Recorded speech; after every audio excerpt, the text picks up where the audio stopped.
This is our pollinator garden and outdoor classroom. And really what we originally conceived of was a space that people could come to learn in an actual environment about pollinators and their conservation.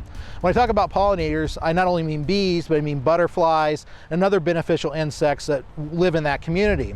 And so we have about a third to fourth acre of a plot here that is divided into 4 sections. The first being a larval habitat primarily for butterflies and moth, with a number of plantings that is actually sacrificial plants for the growing insects to eat.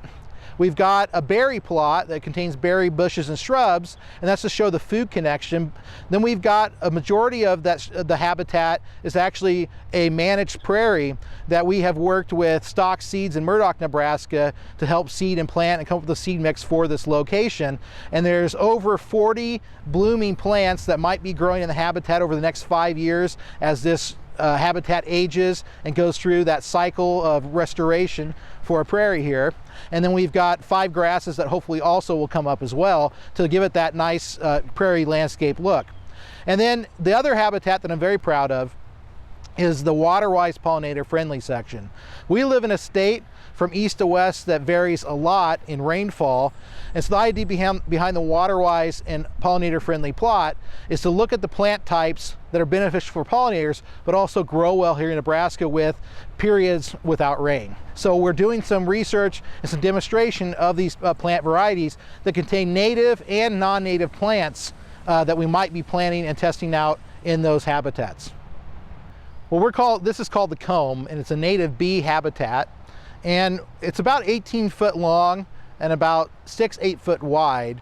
And this structure was conceived from a concept that we saw that other people had done in Europe to create native bee houses. So it's largely decorative, but if you notice in the back, it has these honeycomb shapes. Some of these have backers on it, and we'll stuff that with reeds and twigs and actually reused wood that we'll drill holes into in different sizes that native bees will nest in. And so it's actually a living native bee house that you can walk into and experience the actual structure, and it's a great part of the landscape.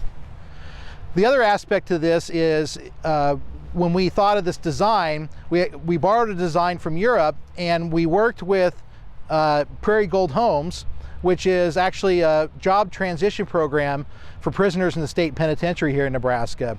Well, pollinators do provide pollination benefits and pollination to about a third of the food that we eat. So we should all be, understanding that pollinators are critical to our food system. The other aspect of this is there's been a lot of focus on protecting pollinators in the last 8-10 years because our honeybee has fallen on some tough times. The population has drastically gone down into what we call a symptom or colony collapse disorder.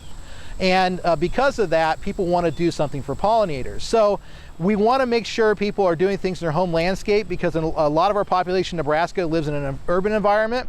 And so it's an opportunity for people to quote unquote crowdsource pollinator conservation.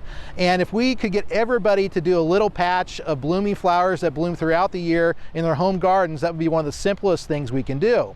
The other aspect of this that we all, if we live in an urban landscape, tend to do is over-fertilize and spray pesticides when we don't need to. So we always practice what we do here in Extension, Nebraska, is smart pesticide and other management uses in the home landscape.